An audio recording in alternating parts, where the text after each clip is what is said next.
আজকে আমরা আলোচনা করব জিহাদের উপরে। এই জিহাদকে ফার্জ করা হয়েছে।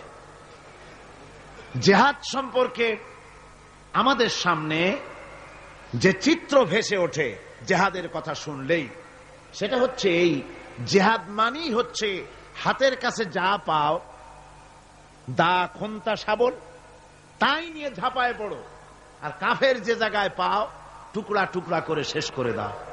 এর নাম জিহাদ।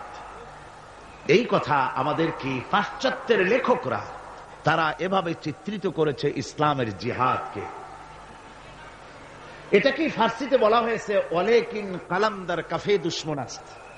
দুশমনের হাতে কলম ছিল, যেমন খুশি তেমন ইসলামের ইতিহাসকে তারা বিকৃত করেছে।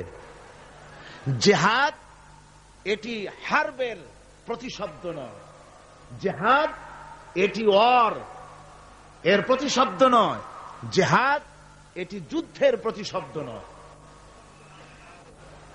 হারবুন মানে যুদ্ধ, ওয়ার মানে যুদ্ধ, আর আরবি জিহাদ মানে যুদ্ধ নয়। আরবিতে জিহাদের আবিধানিক এবং পারিভাষিক অর্থ হচ্ছে এই, ভালো করে বুঝুন। জিহাদ শব্দের আবিধানিক এবং পারিভাষিক অর্থ হচ্ছে এই যে যে কোনো উদ্দেশ্যকে সফলতার শীর্ষে পৌঁছে দেওয়ার জন্যে যে প্রাণান্তকার প্রচেষ্টা চালানো হয়, ওই প্রচেষ্টার আরবি নাম হচ্ছে জিহাদ। এই আরবি নামটি কি? জিহাদ। আমি আল্লাহর দ্বীন কায়েম করতে চাই, এজন্য যে আল্লাহ পাক আমাকে যদি শক্তি দিয়ে থাকেন অর্থ খরচ করা, আমার যদি টাকা কড়ি থাকে, এই রাস্তায় টাকা খরচ করা হচ্ছে আমার মালি জিহাদ। এই রাস্তায় যদি আমি বক্তব্য রাখতে পারি, তো আমি যদি বলিষ্ঠ কণ্ঠে আল্লাহর দ্বীন কায়েমের সংগ্রামের পথে যদি কথা বলতে পারি, এটা আমার বক্তব্যের জিহাদ। আল্লাহ যদি আমাকে শক্তি দিয়ে থাকেন কলমের, আমি যদি ইসলামের সপক্ষে দ্বীন প্রতিষ্ঠার লক্ষ্যে যদি আমি লিখি, এটা আমার কলমের জিহাদ, আমার চিন্তার জিহাদ, আমার মেধার জিহাদ, আমার প্রজ্ঞার জিহাদ। সর্বশেষ যদি এই আন্দোলনকে পরিচালিত করতে গিয়ে যদি সশস্ত্র হামলার মোকাবেলা করতে হয়, তাহলে সশস্ত্রভাবেই মোকাবেলা করাটাই হচ্ছে জিহাদের চূড়ান্ত রূপ। এটা প্রাথমিক পর্যায়ে নয়। জিহাদ অর্থই এটা নয় যে লাঠি ঠ্যাঙ্গা নিয়ে যারে পান ইসলাম মানে না ওর মাথা ভাঙ্গে দেন, এরকম নয়। আল্লাহ পাক তা বলেননি। কোরআনে কারীমে রব্বুল আলামিন বলেছেন, রাসূল পাক সাল্লাল্লাহু আলাইহি ওয়াসাল্লামকে বলেছেন, ইন্নামা আনতা মুযাক্কিরুল লাস্তা আলাইহিম বিমুসাইতির। হাবিব, আপনি একজন উপদেশক, উপদেশের কথাগুলি মানুষকে শোনান। আপনাকে দারোগা করে লাঠি চার্জ করার জন্য মানুষের সামনে দারোগা হিসেবে পাঠানো হয়নি, মানুষকে হেদায়েতের বাণী শোনান। আল্লাহ এই ব্যবস্থা করেননি কোরআনে কারীমে যে আমার কালেমা যারা মানবে না, কোরআন মানবে না, ফেরেশতা দিয়া পিটাও, নবী পাঠায় দিয়া নবীদের দিয়া পিটাও। না, পিটাপিটি মারামারি মূল বক্তব্য নয়। মূল বক্তব্য হচ্ছে আল্লাহর প্রতি ঈমান, রাসূলের প্রতি ঈমান, কিতাবের প্রতি ঈমান, ফেরেশতার প্রতি ঈমান, পরকালের প্রতি ঈমান। এই ঈমানকে প্রতিষ্ঠিত করতে হবে পৃথিবীর বুকে, সেজন্য সংগ্রাম করতে হবে। সেই সংগ্রাম যত প্রকারেরই হোক সবগুলি জিহাদের অন্তর্ভুক্ত। সবগুলি কি? জিহাদের অন্তর্ভুক্ত। কিন্তু আজকে পৃথিবীর ইহুদি আর খ্রিস্টানেরা যে যুদ্ধ করছে বিভিন্ন জায়গায়, ওই যুদ্ধ হচ্ছে রাষ্ট্র দখলের জন্য, দেশ দখলের জন্য। মুসলমানেরা স্বার্থ সিদ্ধির জন্য, দেশ দখলের জন্য জিহাদ করে না। জিহাদ সম্পর্কে যে ধারণার, কুধারণা এবং মিথ্যা ধারণার সৃষ্টি করা হয়েছে, তার কারণেই যে ওরা জানে না মুসলমান কি। ওরা ইসলামকে মনে করে শুধুমাত্র একটি ধর্ম, আর মুসলমানদেরকে মনে করে একটা জাতি। আমাদেরকে প্রথমে কথা বিশ্বাস করতে হবে, মুসলমান কোন গতানুগতিক ভাবে কোন জাতির নাম নয়, আর ইসলাম গতানুগতিক ভাবে কোন ধর্মের নাম নয়। ইসলাম তাহলে কি? ইসলামটা যেমন হিন্দু ধর্ম, খ্রিস্টান ধর্ম, ইসলাম কি তেমন একটি ধর্ম? না। ইসলাম হচ্ছে as a complete code of life. ইসলাম হচ্ছে মুকাম্মাল নিজামে হায়াত, একটি পরিপূর্ণ জীবন ব্যবস্থার নাম হচ্ছে ইসলাম।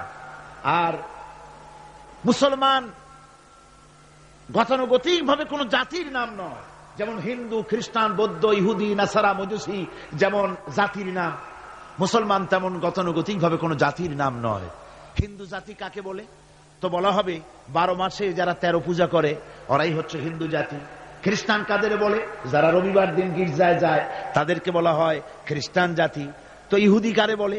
যারা প্রতি শনিবার ইয়াউমুস সাbt যারা গিয়ে তাদের সিনাগোতে গিয়ে হাজির হয় তাদেরকে ইহুদি বলা হয়। এখন আপনি মুসলমানের ব্যাখ্যা কিভাবে করতে পারবেন যে মুসলমান কাকে বলে? জবাব হবে যারা শুক্রবার দিন মসজিদ যায়, নামাজ পড়ে, রোজা রাখে ওরাই মুসলমান। জবাব ঠিক হলো না? জবাব ঠিক হলো না। ইসলাম হচ্ছে একটি বিপ্লবী মতবাদ, একটি পূর্ণাঙ্গ জীবন ব্যবস্থা। আর এই জীবন ব্যবস্থাকে যারা দুনিয়ার বুকে প্রতিষ্ঠিত করতে চায় সেই রেভলিউশনারি পার্টির নাম হচ্ছে ইসলাম, মুসলমান। সেই দলের নাম কি? মুসলমান। এই মুসলমানেরা পৃথিবীর বুকে তারা যুদ্ধ করে না স্বার্থ হাসিলের জন্য, দেশ দখল করার জন্য তারা যুদ্ধ করে না। তাদের স্ট্রাগল, তাদের সংগ্রাম হচ্ছে আল্লাহর বিধান জমিনের উপরে প্রতিষ্ঠা করা।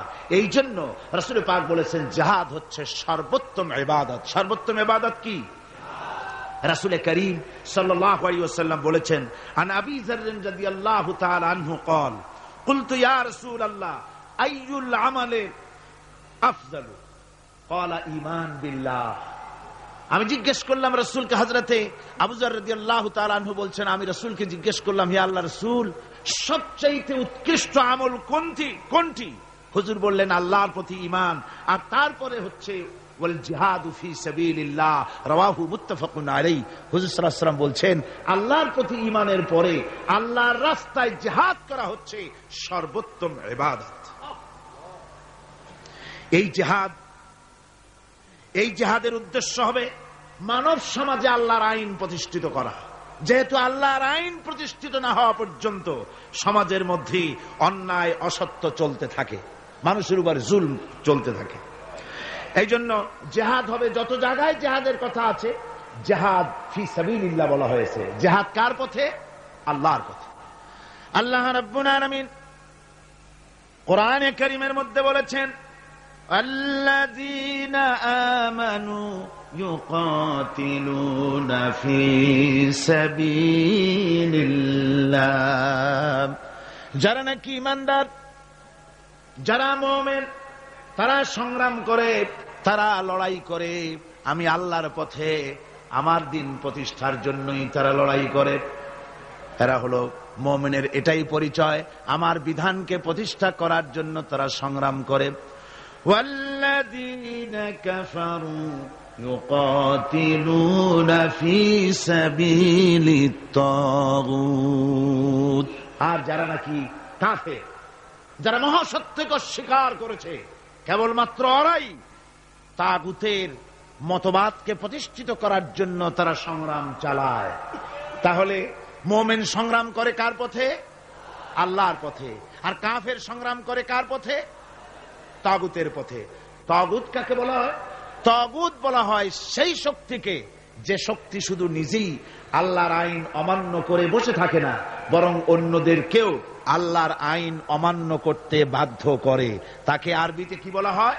তাগুত বলা হয়। এই জন্য নদীর মধ্যে পানি যখন প্রবাহিত হয়, নদীর দুইটা কুল আছে। কয়টা কুল? এই দুই কুলের সীমারেখা ঠিক রেখে পানি যদি প্রবাহিত হয় তখন বলা হয় যে পানি নদীর আইন কানুন মেনে চলছে। কিন্তু যখন দুকুল ছেপে পানি প্লাবিত হয়ে জনপদকে ডুবিয়ে দেয় তখন আরবিতে বলা হয় তগাল বাহার, অর্থাৎ সমুদ্রের মধ্যে, দরিয়ার ভিতরে সীমা লঙ্ঘনকারী শক্তির সৃষ্টি হয়েছে। দেখুন হযরত মূসা আলাইহিস সালামকে আল্লাহ রাব্বুল আলামিন তাকে বলছেন ইযহাব ইলা ফিরআউনা ইন্নাহু তাগাব, ফিরআউন সরকাশ হয়েছে, সীমা লঙ্ঘন করেছে, ওর বিরুদ্ধে, ওর কাছে তুমি চলে যাও, ওকে তুমি দ্বীনের দাওয়াত ওর সামনে গিয়ে পেশ করো। তো এভাবে করে দ্বীনের দাওয়াত দেওয়ার জন্য তাগুতরা চিরকাল বাধা দিয়েছে, আর মুমিন ব্যক্তিরা আল্লাহর দ্বীনকে প্রতিষ্ঠার জন্য সংগ্রাম করেছে। তাই জিহাদ এজন্য নয় যে খোদাদ্রোহীকে উৎখাত করে সেখানে নিজেরা গদি দখল করে বসে নিজেদের মন গড়া আইন ও কানুন চালাবো, এজন্য কিন্তু এই যুদ্ধ নয়, এই জেহাদ নয়। এই জেহাদকে এই জন্যই সর্বোত্তম ইবাদত করা হয়েছে, যেহেতু এই জেহাদ করে মানুষের উপর থেকে মানুষের প্রভুত্ব খতম করার জন্যই এই জেহাদ হবে। ইসলামের সর্বশ্রেষ্ঠ বিপ্লবী আহ্বান, এই কোরআনের মধ্যে যে বিপ্লবী আহ্বান জানানো হয়েছে, সে বিপ্লবী আহ্বান মুসলমানদের জন্য শুধু নয়, গোটা বিশ্ববাসীর জন্য। জেহাদটা কি জন্য শুনুন। কোরআনে কারিমে রব্বুল আলামিন যে আহ্বান জানিয়েছেন তামাম পৃথিবীর মানুষদেরকে, সে আহ্বান হচ্ছে ইয়া আইয়ুহান নাসু উবুদু রাব্বাকুমুল্লাযী খালাকাকুম ওয়াল্লাযীনা মিন ক্বাবলিকুম লাআল্লাকুম তাত্তাকুন।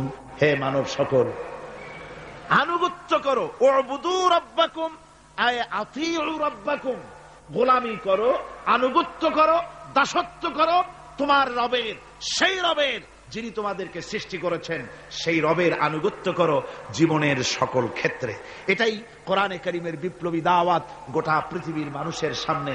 আমার গোলামি করো, যেহেতু সৃষ্টি করেছি আমি। কে সৃষ্টি করেছেন মানুষকে? জোরে সোরে চিৎকার দিয়ে বলুন, কে সৃষ্টি করেছেন? আল্লাহ রাব্বুল আলামিন। এই জন্য মানুষের স্বস্তি, মানুষের স্বাধীনতা, মানুষের শান্তি, মানুষের নিরাপত্তা, মানুষের খেয়ে পরে সুখে শান্তিতে বসবাস করার গ্যারান্টি হচ্ছে আল্লাহর গোলামির ভিতরে। আল্লাহর গোলামি যারাই করবে তারাই শান্তি লাভ করবে। কোরআনে কারীমে রব্বুল আলামিন এ কথাটি এভাবে বলেছেন, আফাগায়রা দীনিল্লাহি ইয়াবগুন وله أسلم من في السماوات والأرض طوعا وكرها। আমার দেওয়া জীবন ব্যবস্থাকে ছেড়ে দিয়ে তোমরা কি অন্য কোন মতবাদ খোঁজো নাকি? ওয়ালাহু আসলামা মান ফিস সামাওয়াতি ওয়াল আরদ, অথচ আকাশে যা কিছু আছে, জমিনে যা কিছু আছে, সব আমার আইন মানে, তাই সব শান্তিতে আছে। জোরে বলেন সুবহানাল্লাহ।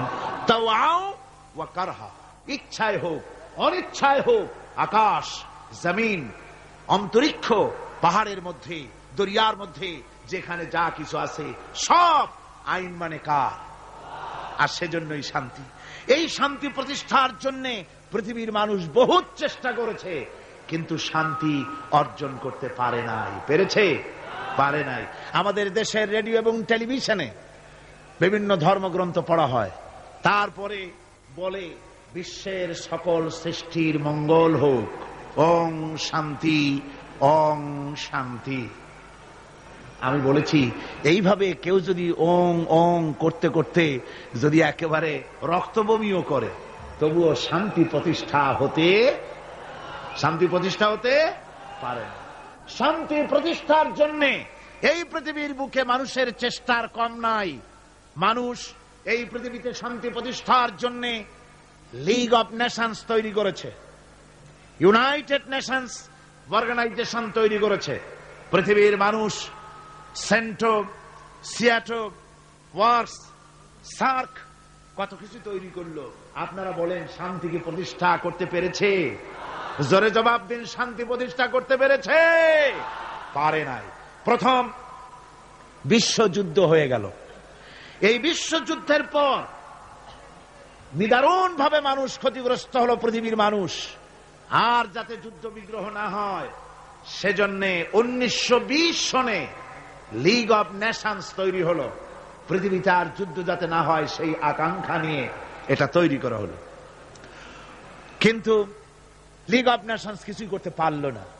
1939 সনে শুরু হয়ে গেল সেকেন্ড গ্রেট ওয়ার, দ্বিতীয় বিশ্বযুদ্ধ। এই বিশ্বযুদ্ধ চলল 1939 থেকে 1945 সন পর্যন্ত, অর্থাৎ সুদীর্ঘ 6টি বছর পর্যন্ত দ্বিতীয় বিশ্বযুদ্ধ চলল।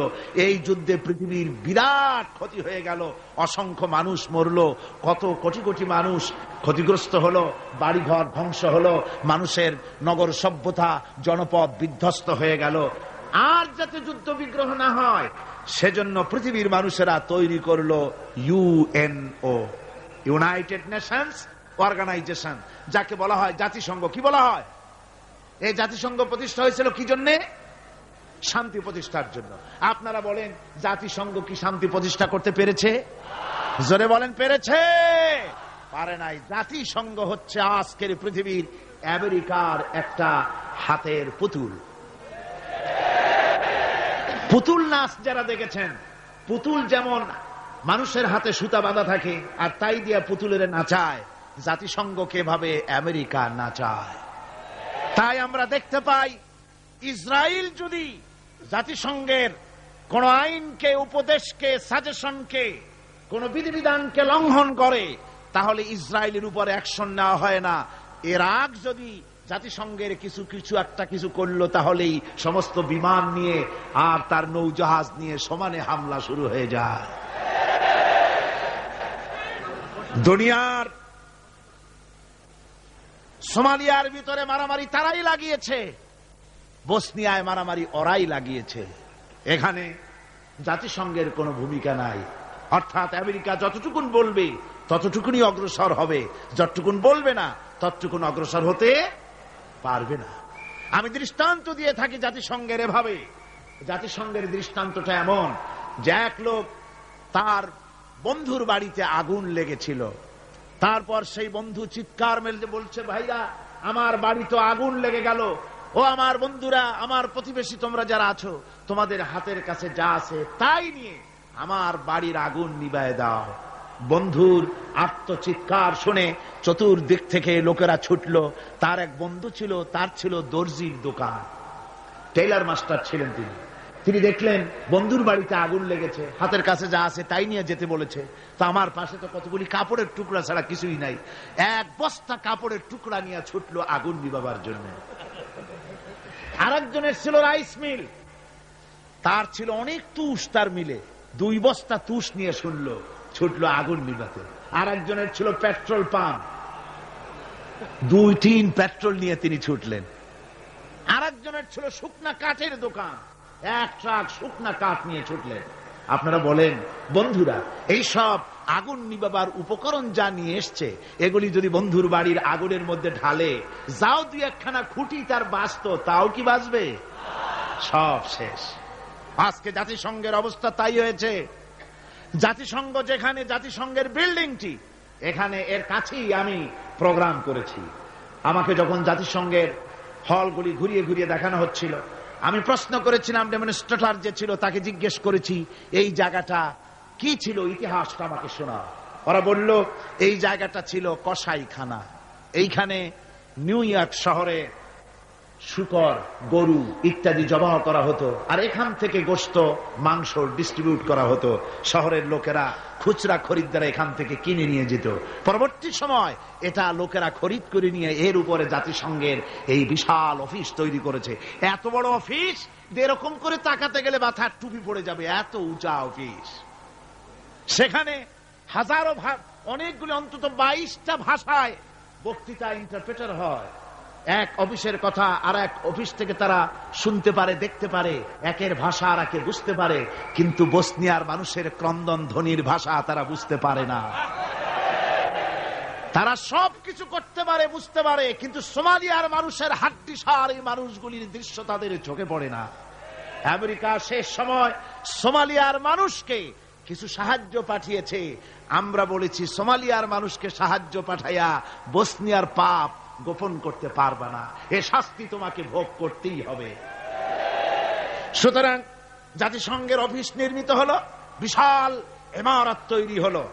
তারা ডাক দিল, দুনিয়ায় আগুন লেগেছে, অশান্তি নিভাবার জন্য যার কাছে যা আছে তাই নিয়ে ছুটে আসো। আর আশা বলল আমার কাছে আছে সমাজতন্ত্র। সে সমাজতন্ত্র ঢেলে দিল ওর মধ্যে। ভারত বলল আমার কাছে আছে সেকুলারিজম, এনে ঢেলে দিল ওর মধ্যে। আমেরিকা বলল আমার কাছে আছে ক্যাপিটালিজম, দিল পুঁজিবাদ ওর মধ্যে ঢাইলা। পৃথিবীর এই জ্বলন্ত অশান্তির আগুনের মধ্যে প্রত্যেকেই তাদের ম্যানমেড নিজস্ব মস্তিষ্ক প্রসূত মতবাদগুলি ঢেলে দিয়ে পৃথিবীর অশান্তির আগুনকে শত সহস্র গুণে বর্ধিত করে গোটা দুনিয়াকে জ্বালিয়ে পুড়িয়ে শেষ করে দিল। আজকে যদি মুসলমানদের শান্তি পেতে হয় তাহলে খ্রিস্টান আর ইহুদিদের জাতিসংঘের মুখে লাথি মেরে মুসলমানদের জাতিসংঘ করতে হবে।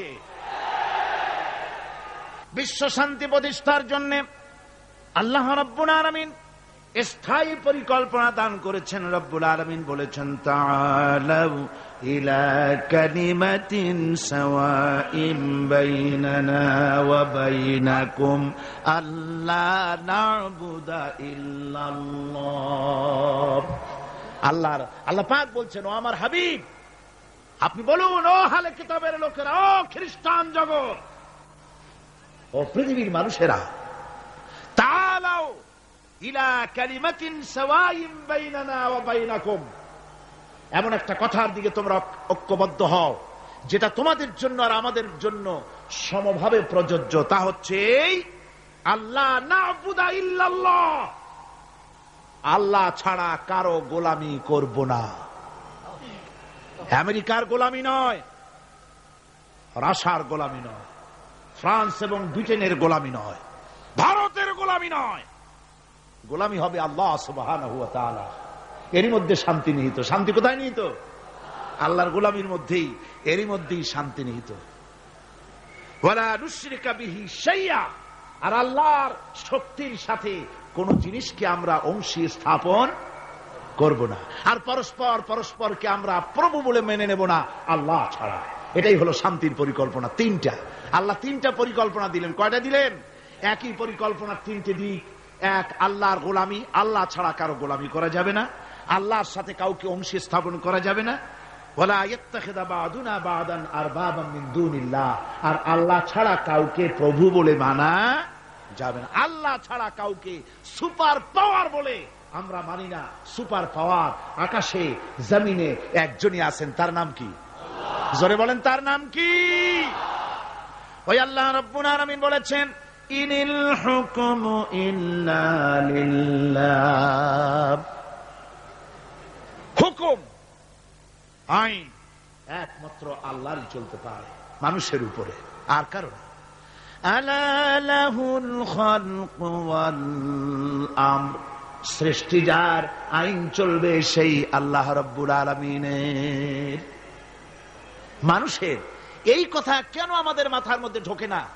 আমাদের মাথার মধ্যে এই কথা আসা দরকার। এই পৃথিবীতে কই একটা গরু তো আর একটা গরুর আইন মানে না। লক্ষ্য করেন, মাঠে ময়দানে যে বড় বড় গরু আছে, যে গরুটার শিং মোটা, স্বাস্থ্য মোটা, সেই গরু সে বলে নাকি যে এর মধ্যে দুর্বল যত গরু আছে কেউ নড়তে পারবে না, আমার হুকুম মেনে চলতে হবে। আর সমস্ত ছোট গরুরা ভয়েস চোটে জড়সড় হইয়া ঘাস খাওয়া বাদ দিয়া মাঠের এক কোনায় গিয়ে দাঁড়ায় রয়েছে, এরকম দেখা গেছে কখনো? একটা গরু আর একটা গরুর আইন মানে না, একটা গাধার আইন মানে না, একটা ব্যাঙ ছোট্ট প্রাণী, সেই ব্যাঙ আর একটা ব্যাঙের আইন মানে না। ভাদ্র মাসে, শ্রাবণ মাসে যখন বৃষ্টি পড়ে তখন বড় ব্যাঙটা সে বলে না যে ছোট ব্যাঙেরা একটা টু শব্দ করতে পারবি না, যত গ্যাং ওর গ্যাং আমিই করব। আর সব ব্যাঙেরা বয়স চড়ে চুপ হয়ে গেছে, এরকম হয়েছে কখনো? মুসলমান ভাইয়েরা, একটা গাধার আইন মানে না, একটা কুত্তার আইন মানে না, একটা ব্যাঙের আইন মানি না। তুমি মানুষ হয়ে আর একটা মানুষের তৈরি করা আইনের সামনে কি করে মাথা নত করো? এটা শিরকুন আযীম।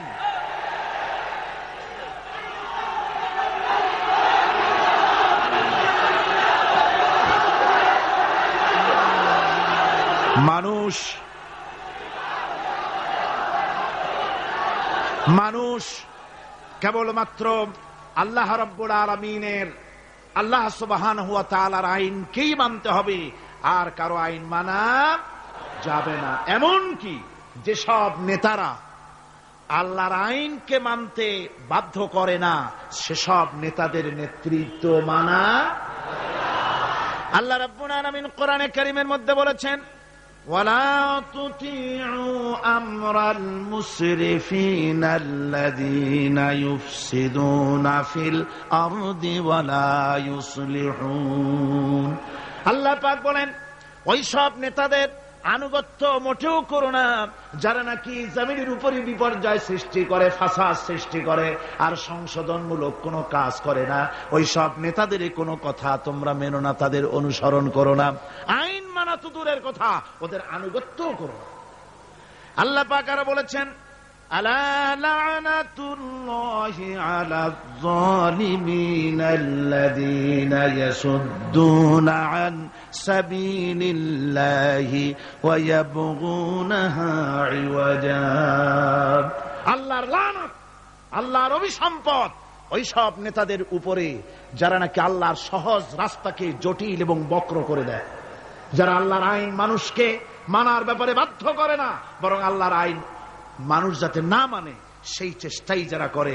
আল্লাহর রাস্তায় ওয়াসুদ্দুন আন সাবিলিল্লাহ, আল্লাহর রাস্তায় যারা ইসলামী আন্দোলনের সামনে, আল্লাহর দ্বীনের সামনে যারা প্রতিবন্ধকতার সৃষ্টি করে, আল্লাহ বলেন তাদের উপরে আল্লাহর লানত, তাদের উপরে আল্লাহর কি লানত। এই জন্য কোরআনে কারীম বলছে এই সমস্ত নেতৃত্ব খোদা বিরোধী নেতৃত্ব, আল্লাহদ্রোহী নেতৃত্ব যেখানেই প্রতিষ্ঠিত হয় সেখানে তারা দুইটা কাজ করে। যেখানে ইসলাম থাকে না সেখানে তারা যদি ক্ষমতা দখল করে দুইটা কাজ করে। কয়টা কাজ? কোরআনে রব্বুল আলামিন কোরআনে কারীমে বলেছেন, ইন্নাল মুলুকা ইযা দাখালু ক্বারিয়াতান আফসাদুহা ওয়া জাআলু আ'iজ্জাতা আহলিহা আযিল্লা ওয়া কাযালিকা ইয়াফআলুন।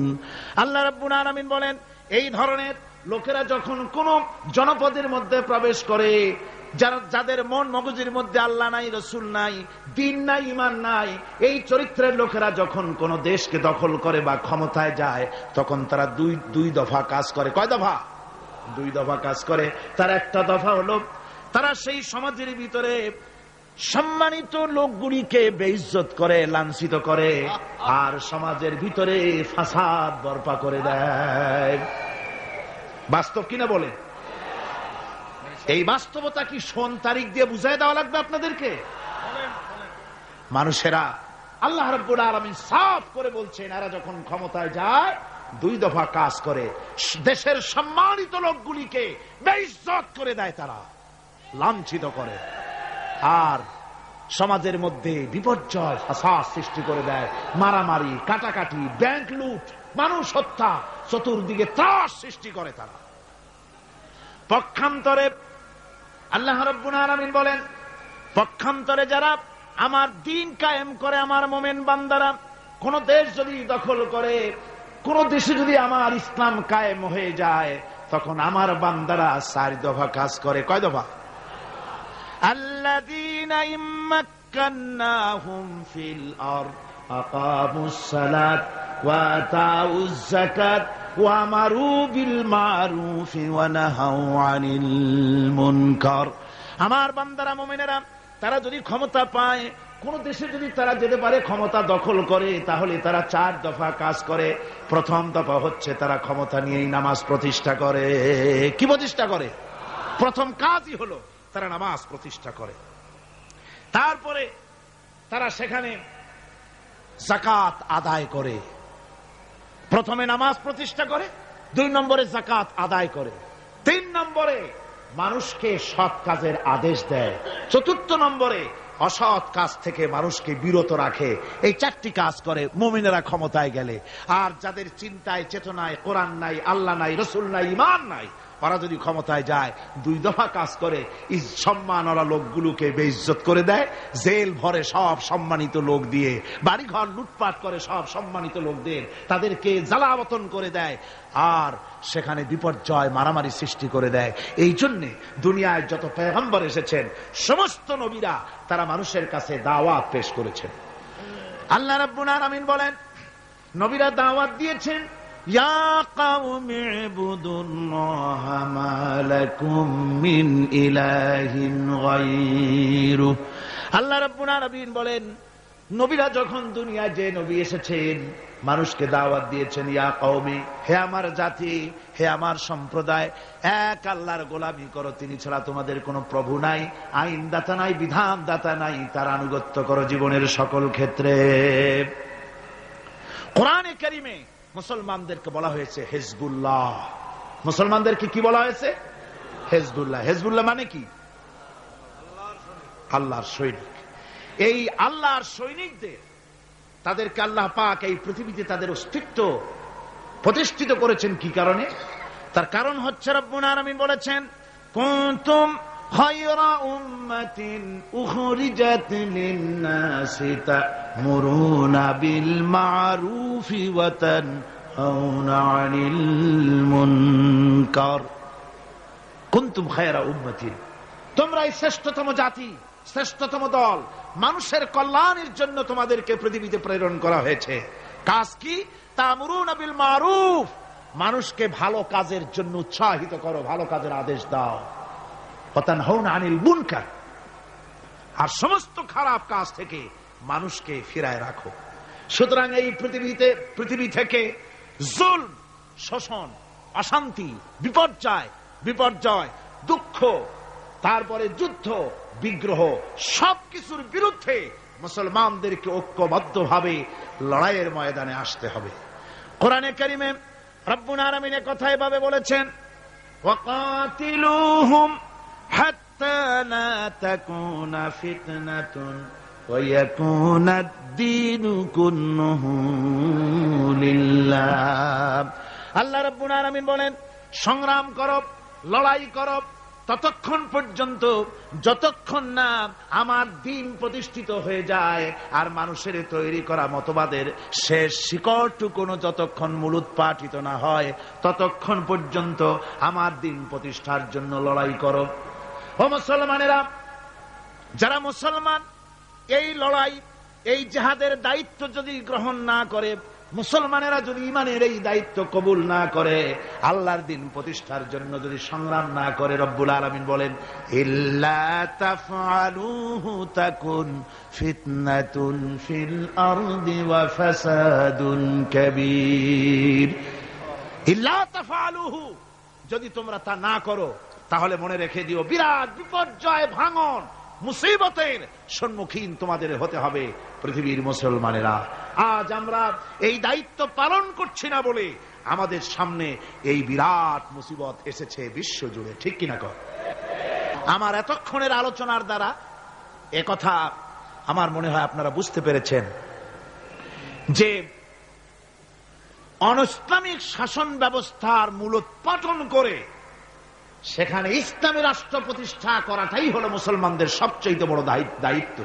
আর এটাই হলো জিহাদের মূল উদ্দেশ্য। কথা বুঝতে পেরেছে?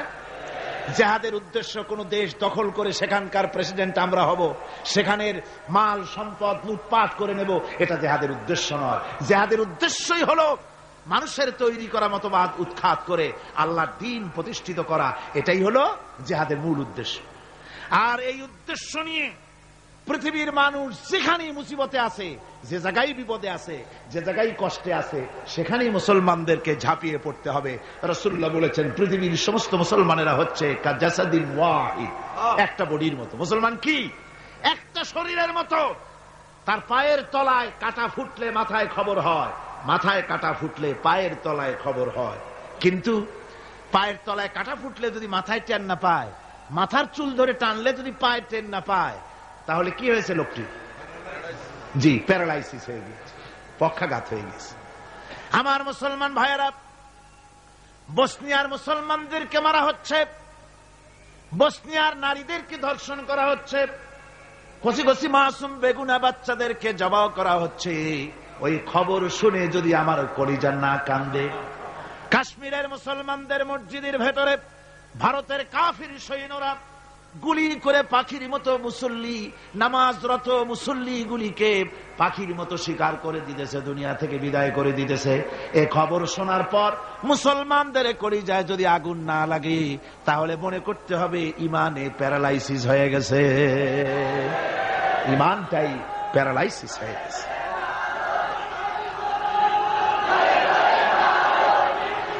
আমার আল্লাহ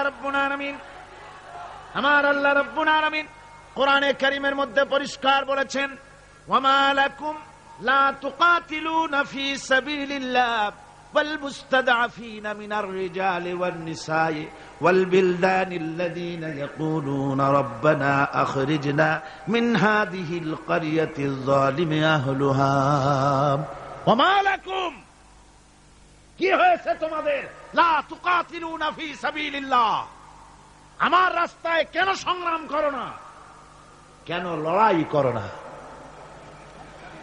ওয়াল মুস্তাদাফিন মিনার রিজাল, যেখানে নিপীড়িত নিগৃহীত আবাল বৃদ্ধ বনিতা পুরুষ নারী কচি কচি শিশু নির্যাতনে অতিষ্ঠ হয়ে আমার দরবারে ফরিয়াদ করে বলছে, আয় আল্লাহ এই জালিমের জনপদ থেকে আমাদেরকে মুক্ত করো।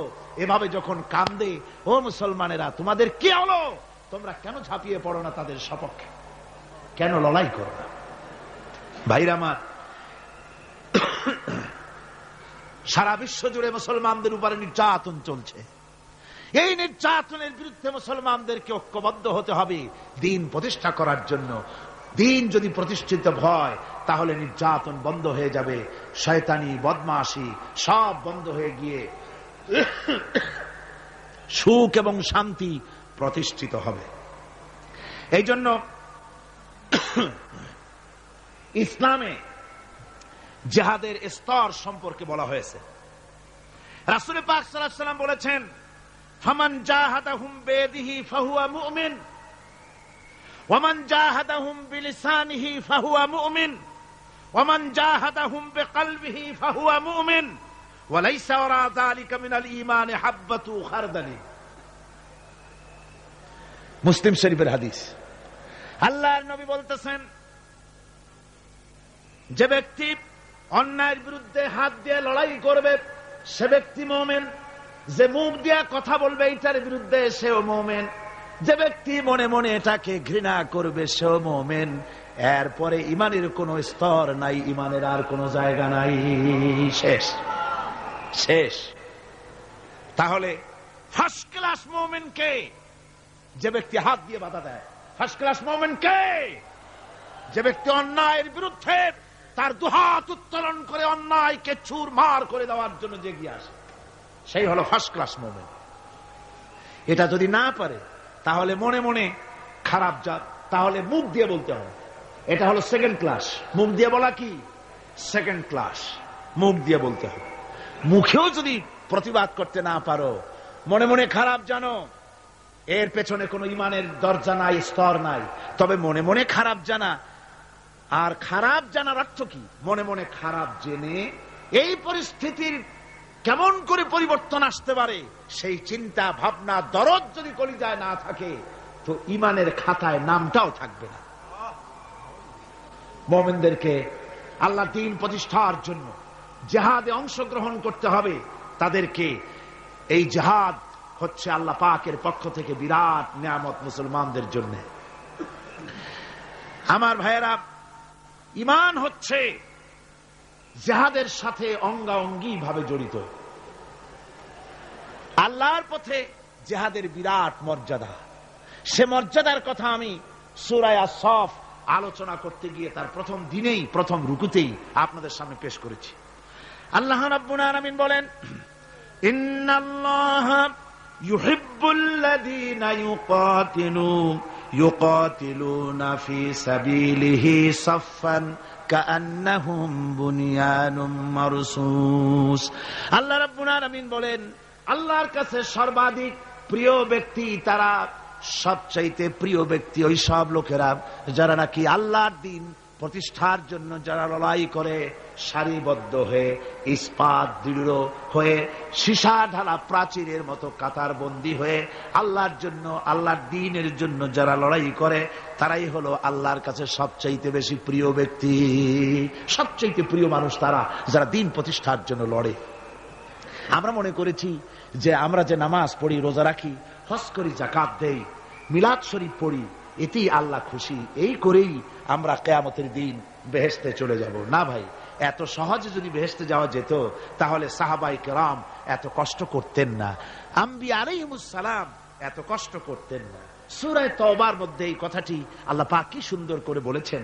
আল্লাহ বলেছেন, আজআলতুম সিকায়াতাল হাজ্জ ওয়া ইমারাতাল মাসজিদিল হারাম কামান আমানা বিল্লাহি ওয়াল ইয়াউমিল আখির ওয়া জাহাদা ফি সাবিলিল্লাহ লা ইস্তাউনা ইনদাল্লাহ ওয়াল্লাহু লা ইয়াহদিল কওমাল যালিমিন।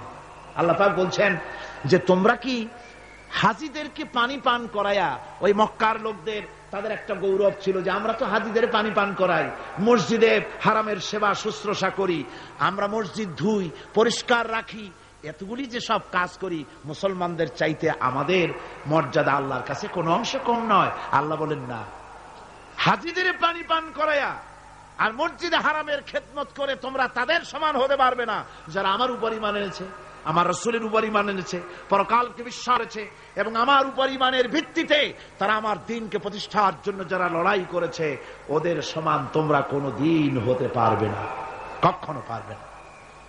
এই দ্বীন প্রতিষ্ঠা করার জন্য সাহাবায়ে কেরাম জীবন দিলেন। সেই বেহেশতে আমরা কেমনে যাব কোন তো দেখি? সেই বেহেশতে যাওয়া কি সম্ভব? হ্যাঁ সম্ভব, যদি আমরা ওই পরীক্ষা আমরাও দেই।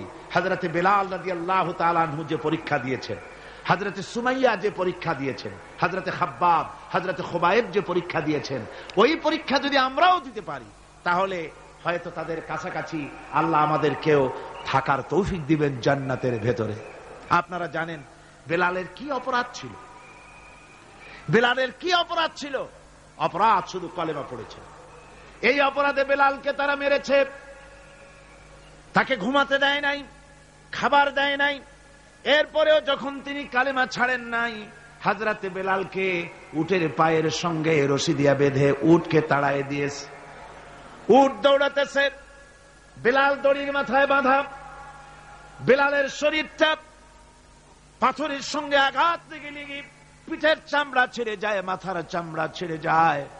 উট আর দৌড়াতে পারে না। তখন উটের পা থেকে হযরতে বেলালকে খসিয়ে নিয়ে উত্তপ্ত মরুভূমির উপরে বেলালের রক্তাক্ত শরীরটাকে চিৎ করে শুইয়ে দিয়ে কাফের বেঈমানেরা লোহার রড দিয়ে চতুর্দিকে দাঁড়িয়ে তাকে পিটাচ্ছে আর বলছে, বেলাল এখনো মুহাম্মদের সাল্লাল্লাহু আলাইহি সাল্লামের আল্লাহরে ভুলে যা, লাত মানাতের উপরে ঈমান আন। এমন কঠিন সময়ের ভিতরে হযরতে বেলাল একটা আঙ্গুল উঁচু করে বলছেন, আহাদ আহাদ আহাদ লা ইলাহা ইল্লাল্লাহ লা ইলাহা ইল্লাল্লাহ লা ইলাহা ইল্লাল্লাহ। একটু জোরে পড়েন, লা ইলাহা ইল্লাল্লাহ লা ইলাহা ইল্লাল্লাহ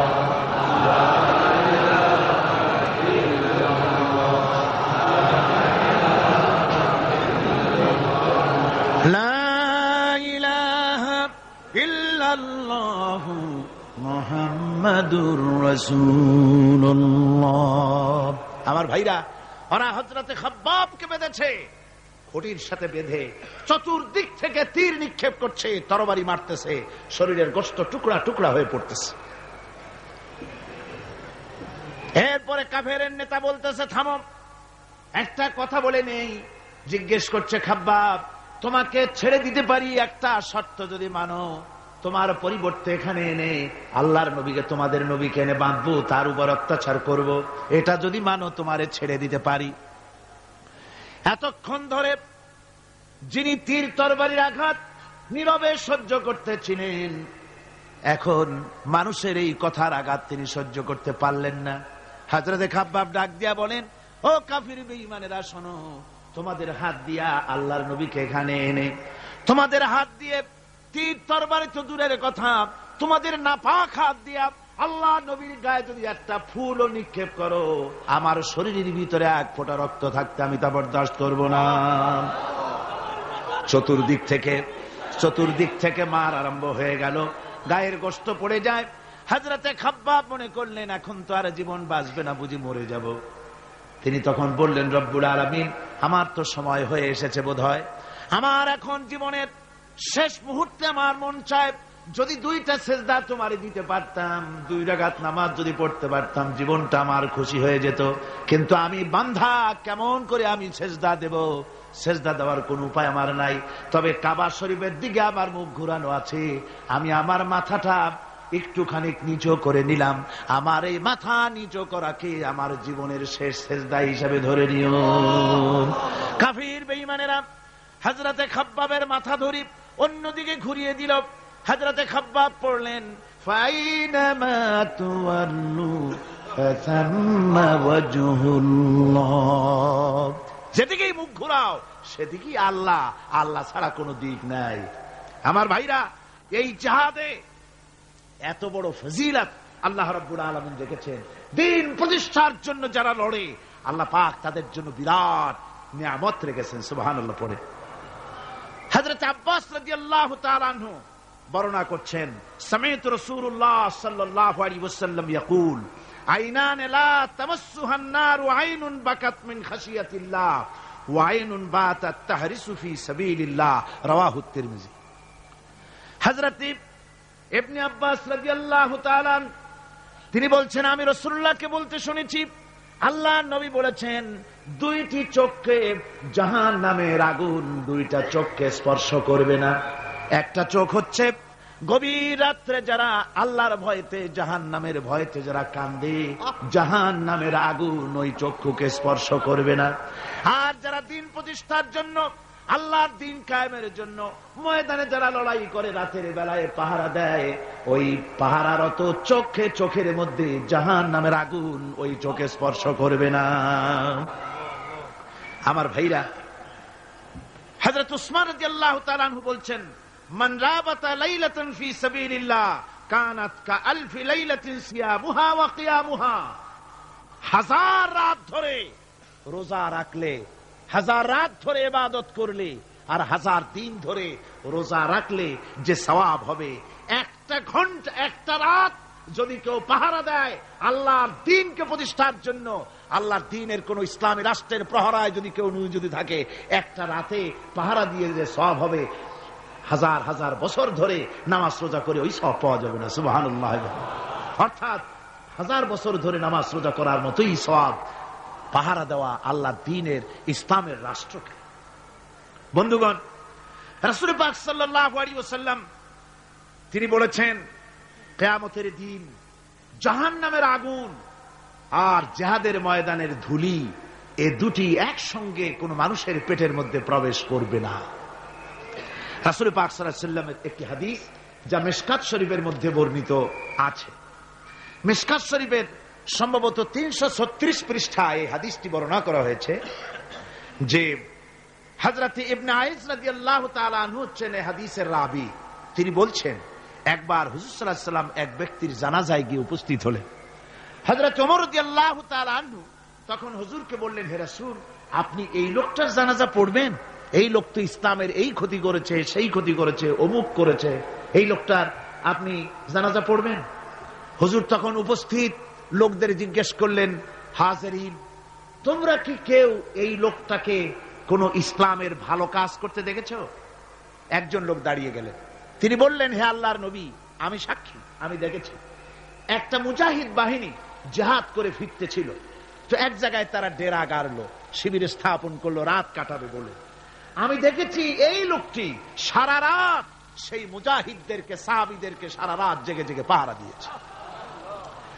আল্লাহর নবী জানাজার ইমামতি করলেন, আর এরপরে তাকে কবরের মধ্যে মাদফুন করে দিয়ে নবীজি তার কবরের পাশে দাঁড়িয়ে বললেন, ইন্না সাহাবাকা ইয়াজুন্নুনা আন্নাকা মিন আহলিন নার ওয়া আনা আশহাদু আন্নাকা মিন আহলিল জান্নাহ। নবীজি বলছেন, ও কবরবাসী, তোমার সাথীরা মনে করে তুমি জাহান্নামী, আর আমি নবী মুহাম্মদ সাল্লাল্লাহু আলাইহি ওয়াসাল্লাম সাক্ষী দিচ্ছি তুমি বেশক আল্লাহর বেহেশতি, তুমি অবশ্যই আল্লাহর জান্নাতে যাবে। এরপর হযরত ওমরের দিকে ফিরে রাসূলুল্লাহ বললেন, ওমর, মানুষের শুধু বাহ্য দৃশ্যটাই দেখো না, তার অন্তরের জজবাটাকেও কদর করো। সুবহানাল্লাহ বিহামদিহি। এই জিহাদের ময়দানে যারা কাজ করে, জান দেয়, মাল দেয়, আল্লাহ পাক তাদের উপরে রহম করেন। এই জিহাদ হচ্ছে এক অগ্নি পরীক্ষা। এই জিহাদটা কি? অগ্নি পরীক্ষা। এমনি এমনি বেহেশতে যাওয়া যাবে না ভাই। আল্লাহ রাব্বুল আলামিন কোরআনে কারীমের মধ্যে বলেছেন, আহাসিবান নাসু আন ইউতরাকু আন ইয়াকুলু আমান্না ওয়া হুম লা ইফতানুন। লোকেরা কি ভেবেছে নাকি যে ঈমান এনেছি এই কথাটা বললেই আমি বেহেশত দিয়ে দিব, মুমিন বলে সার্টিফাই করব? না, যখনই তারা বলবে আমি মুমিন, আমি তখন তাকে অবশ্যই পরীক্ষা করব, এই পরীক্ষায় তাকে পাশ করতে হবে।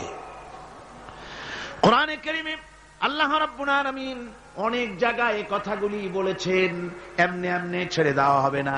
আমি অতীতের লোকদেরকেও পরীক্ষা করেছি, তোমাদেরকেও পরীক্ষা করব। পরীক্ষা না দিয়ে কেউ তোমরা বেহেশতে যেতে পারবে না। এই জমিনে তোমাদের আগুনের পরীক্ষা দিতে হবে। পয়গম্বরেরা কষ্ট করেছেন, সাহাবায়ে কিরাম কষ্ট করেছেন। আল্লাহ রাব্বুল আলামিন তিনি বলছেন, আম হাসিবতুম আন তাদখুলুল জান্নাতা ওয়া লাম্মা ইয়াতিকুম মাসালুল লাযীনা খালাউ মিন ক্বাবলিকুম মাসাতহুমুল বাসাউ ওয়াদ-দাররাউ ওয়া যুলজিলু حتى يقول الرسول والذين معه متى نصر الله ألا إن نصر الله قريب। আল্লাহ রাব্বুল আলামিন বলেন, তোমরা কি মনে করেছো যে তোমরা বেহেশতে প্রবেশ করবে, অথচ তোমাদের পূর্বে যারা এই পৃথিবীতে এসেছিল তাদেরকে আমি যেমন পরীক্ষা করেছি ওরকম পরীক্ষা এখনো তোমাদের উপরে আসে নাই, ওরকম বিপদও আসে নাই, মুসিবতও আসে নাই। এমন বিপদ এসেছিল নবীদের উপরে, সাহাবায়ে কিরামদের উপরে, যে বিপদে মানুষ জর্জরিত হয়ে গিয়ে নবী এবং তার সাথী সঙ্গীরা এ কথা তারা মুখ থেকে বেরিয়ে গেছে, মাতা নাসরুল্লাহ, আয় আল্লাহ তোমার মদত কখন আসবে, তোমার মদত কখন আসবে। মার খেতে খেতে তো শেষ হয়ে গেলাম। এইভাবে যখন মার আসে চতুর্দিক থেকে আর মুমিনেরা ময়দানে পা জমায়ে টিকে থাকে দিন প্রতিষ্ঠার জন্য, আল্লাহ তখন খুশি হয়ে এক সময় ঘোষণা করে দিবেন, আলা ইন্না নাসরাল্লাহি করিব, আর দেরি নাই, আমার মদত আমার সাহায্য তোমাদের জন্য অবধারিত। সুবহানাল্লাহ। আমার ভাইরা, বিষয়টা সহজ নয়। শুধু দুইটা সেজদা দিয়া, শুধু তাহাজ্জুদের কিছু নামাজ পড়িয়া আল্লাহর জান্নাতে যাওয়া এত সহজ নয়। রাস্তা খুব কঠিন, রাস্তা খুব। ये शहादत गाहे उल्फत में कदम रखना, ये शहादत गाहे उल्फत में कदम रखना, लोग समझते हैं आसान है मुसलमान होना। এটা হলো শাহাদাতের উত্তপ্ত ময়দানে পা রাখা। লোকেরা মনে করে ইসলাম গ্রহণ করা, মুসলমান হওয়া বুঝি বড় সহজ ব্যাপার। এত সহজ না। আমরা হানফি মাসলাকের লোক, ইমাম আবু হানিফার মাসলাক অনুযায়ী চলি। আমরা মনে করি বেহেশতে এমনি যাব, কিন্তু আমাদের ইমাম সাহেব কি করছেন ওই ইতিহাস আমাদের জানা নেই। খাজা বাবার মহব্বতে অস্থির। রজব মাস আসলে পরে বড় বড় ডেক্সি চড়ায়, সেই ডেক্সির উপরে লাল শালু বিছায়, তারপরে টাকা পয়সা রোজগার বহুত করে। আসলে তো খাজা না, আসলে হচ্ছে ইয়া খাজা কুস্তু আজা, পেট তো ভর যা। পেট ভরার জন্য পয়সা করে ইনকাম করা। খাজার লা ইলাহা ইল্লাল্লাহ এই চিশতিয়া তরিকার জিকির গ্রহণ করা হয়েছে, কিন্তু চিশতিয়া তরিকা যে আরেকটা আছে, তারাগার পর্বতে পৃথিবীরাজের সঙ্গে লড়াই করা, সেইটার কাছে নেই আমরা, সেটা না। ইমাম আবু হানিফা শুধু মাসলাই বলেন নাই, দিন প্রতিষ্ঠার জন্য রক্ত দিয়েছেন, ঠিক কিনা? 8টি বছর পর্যন্ত কারারুদ্ধ ছিলেন। তাকে জিজ্ঞেস করা হয়েছে, ইমাম সাহেব জেলের মধ্যে তো আছেন, কষ্ট হয়? ইমাম সাহেব বলেছেন, না কষ্ট হয় না, তবে মাঝে মাঝে একটু কষ্ট হয় মনে। 2-4 মাস পর পর আমার বুড়ি মাকে এনে হাজির করা হয় জেলখানার মধ্যে, আর আমার মায়ের সামনে আমাকে পেটানো হয়, যেন মা আমাকে বলে যে এদের সাথে একমত হয়ে যা, সেই জন্য পেটানো হয়। তা আমার মা আমার মায়ের দেখে আর মায়ের চোখ থেকে পানি পড়তে থাকে, তখন আমার মনে বড় কষ্ট লাগে। তবে আলহামদুলিল্লাহ মা আমার এমন, আমার মার দেখেন আর হজম করেন, আর আমাকে বলেন খবরদার এক চুলো সিদ্ধান্ত থেকে নড়বা না।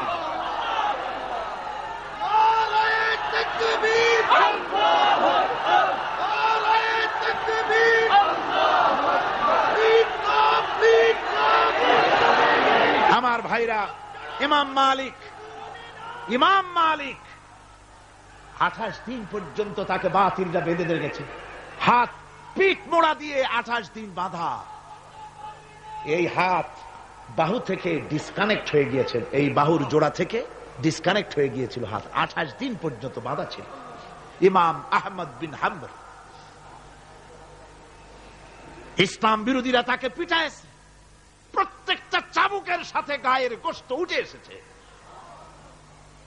এজন্য কবি বলতেছি, पैरुबी बू हनीफा की सनद जिंदान है, हम्बली होता है पीठ पर दुर्रे खाने की बात।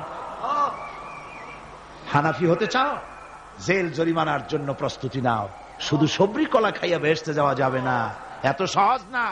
আঙ্গুর বেদানা, সবরি কলা আর দুধের স্বরের উপর ইসলাম আসে নাই। ইসলাম এসেছে তপ্ত ময়দানের উপরে, জান দিয়ে রক্ত দিয়ে ইসলাম প্রতিষ্ঠা হয়ে গোটা দুনিয়ার নির্যাতিত নিপীড়িত জনতার মুখে হাসি ফুটিয়েছে ইসলাম।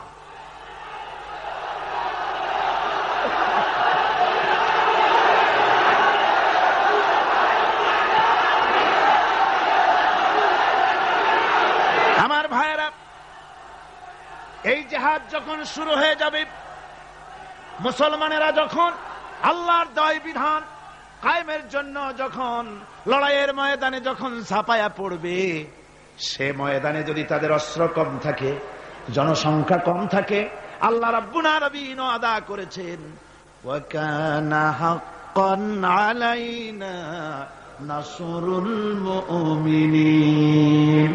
আল্লাহ রাব্বুল আলামিন বলেন, মুমিনরা যখন বিপদে পড়ে যায়, তখন মুমিনদের সাহায্য করা আমি আল্লাহর জন্য ওয়াজিব হয়ে যায়। আমি আল্লাহর জন্য ওয়াজিব।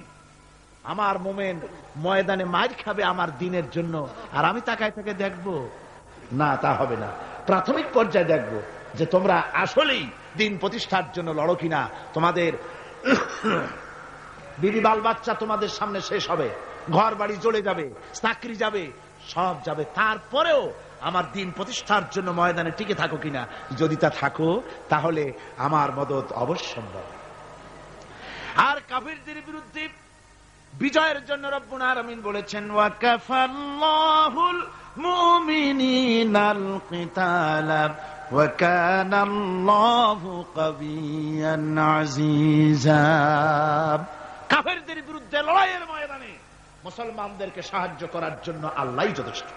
কে যথেষ্ট? আল্লাহ যথেষ্ট।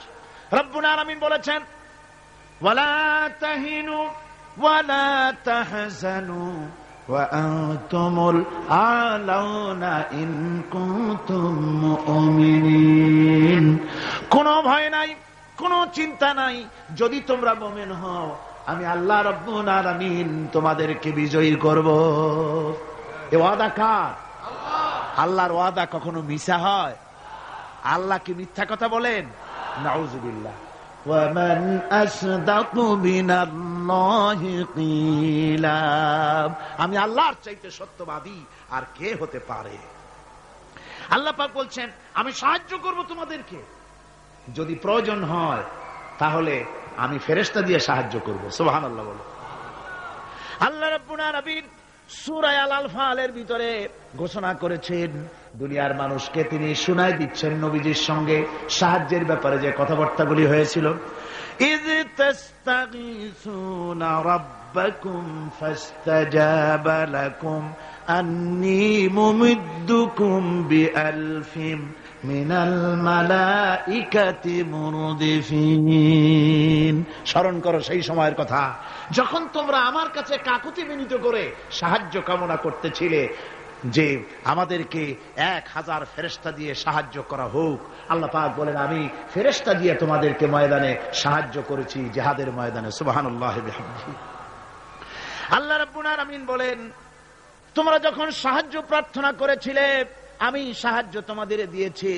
স্মরণ করো সেই সময়ের কথা যখন তোমাদের নবী তোমাদেরকে বলেছিল, ইয তাকুলু লিল মুমিনিনা আলাই ইয়াকফিয়াকুম আইয়ুমিদ্দাকুম রাব্বুকুম বিসালাসাতিন আলাফিম মিনাল মালাইকাতি মুনজিলিন।